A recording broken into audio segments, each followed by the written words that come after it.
Kara Shalom, welcome to our watercolor journey. Today's painting is a quick study of how to paint snow and how to use the dark and light contrasts to bring elements to life. The materials used are listed in the description below.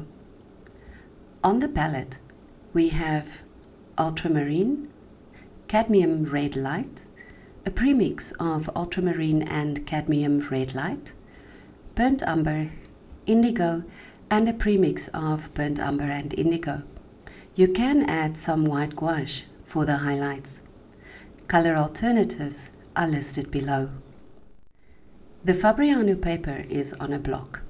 The block is at a slight angle to help the paint flow. Use a large mop or a hake to wet the entire paper thoroughly. Look at the paper from an angle to make sure that you have not missed any spots. If the water pools, you can tilt the paper to pour off excess water. Start with a large brush and pick up some ultramarine. Add some touches of ultramarine to the top left of the picture plane, allowing it to mix with the water on the paper, leaving plenty of white space for the clouds. The left side of the painting will be a bit darker than the right to show off the darker elements that you will add later on.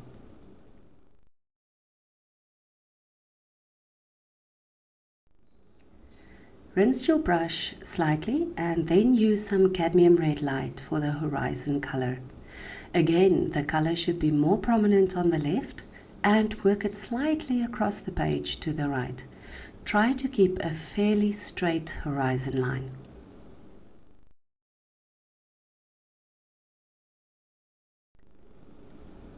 While the paper is still wet, add some of the purple mix.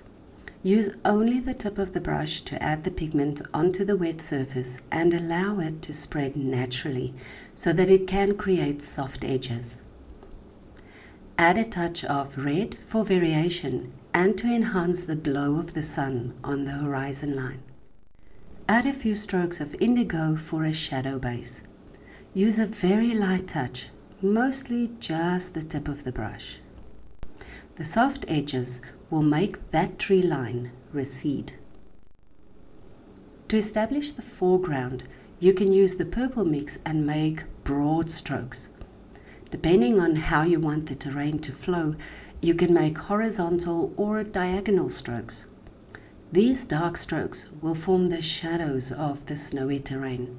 So think about where you would want the shadows to lie in relation to the glow on the left. Because the paper is still very wet, these shadow colors will also diffuse and then create beautifully soft shadows with a blue or a red undertone. If you step away from the painting here, you can see that it looks like a path with a bank up to the top left and a sunken field to the bottom left. This illusion is formed by the shadows, by negative painting. You paint what is around an element, not the actual element. Allow the painting to dry thoroughly. Use a smaller brush or a brush with a fine point to paint the tree in the background. This tree is in the distance, so there won't be much color variation or detail. Start at the bottom where the trunk meets the ground and pull the brush upwards. Press harder at the bottom to get a broader stroke and lift the brush as you move upwards to thin the lines out. Follow the same principle with the branches. The thinner you want the branches, the lighter your touch should be. Draw a line underneath the tree to ground it. The tree on the left is closer to the viewer, so there will be more color and a bit more detail. Start at the bottom with the trunk again and follow the same principles as with the tree in the back. Here, however, you will add some color for variation. Add a bit of red to harmonize with the glow in the background and allow it to blend into the base color you used. Paint some of the branches in stronger pigment and others in lighter pigment to give the tree dimension. The darker branches will come to the front and the lighter ones will recede, so the tree will look more natural.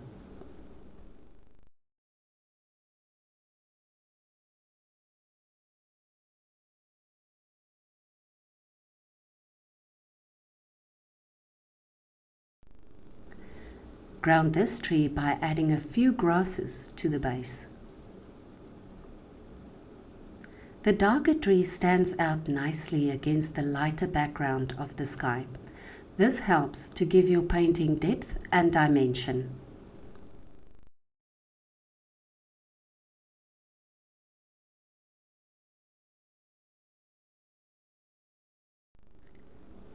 Add some darker pigment to the right side of the trees to give them a shadow side.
Now you can add a bit of interest by painting a small fence.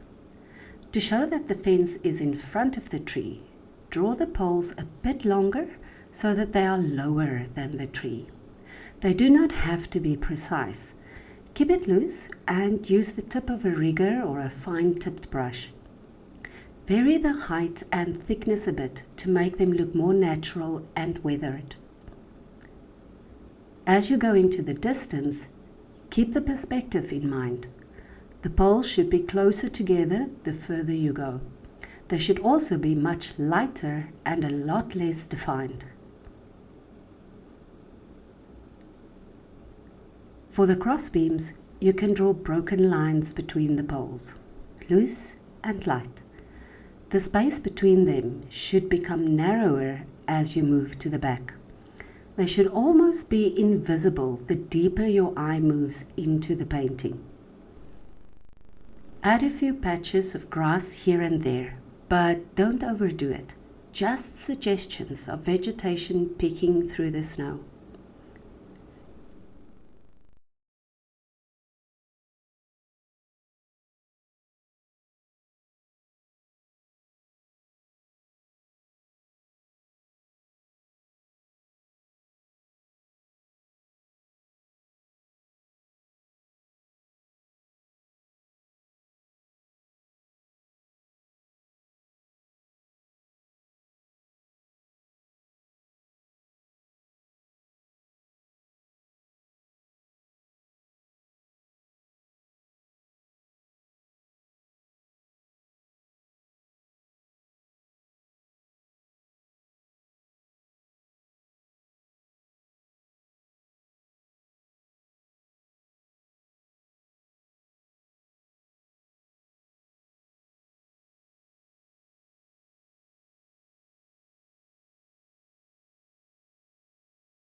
You can add a few lines to resemble the trees in the background. Work very lightly and draw only a few lines. The viewer will see them as trees, so you don't have to do much to create the illusion.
If necessary, you can add a few more colors from your palette to enhance the poles and the tree on the left. Allow the painting to dry again. Use white gouache to add a few patches of snow into the trees and along the fence line. Don't add too much. It should only give a suggestion of unmelted snow lying in the nooks and crannies of the trees and fence poles.